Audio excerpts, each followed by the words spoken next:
જામનગર મહાનગરપાલિકાની સામાન્ય સભા પહેલા કોંગ્રેસે વિરોધ કર્યો। વિપક્ષના નગરસેવિકા રચનાબેન નંદાણીયાએ રાવણના વેશમાં હાજર રહી પ્રતિકાત્મક રીતે વિરોધ નોંધાવ્યો। 5 વર્ષમાં પાલિકામાં કોઈ કામ ન થયાનો આક્ષેપ કરવામાં આવ્યો તો બીજી તરફ કોંગ્રેસના કાર્યકરોએ પાલિકા કચેરીને ઘેરાવ કરી ભ્રષ્ટાચારના મુદ્દે ઉગ્ર દેખાવો કર્યા। સ્ટેન્ડિંગ કમિટીને લઈને કોંગ્રેસે ટીકા કરતા તેને સેટિંગ કમિટી ગણાવી ગંભીર આક્ષેપો કર્યા છે।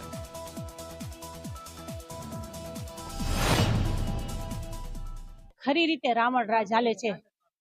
અંદરો અંદરના સેટિંગ અને અંદરો અંદરના ઝઘડાને કારણે પબ્લિક દુખી છે। પબ્લિકના ટેક્સ અને વેરાના પૈસા પાણીમાં જાય છે, કારણ કે અંદરો અંદરના ઝઘડાને કારણે પ્રાથમિક સુવિધાથી જામનગરની જનતા અને વોર્ડ નંબર 4 ની જનતા દુખી છે।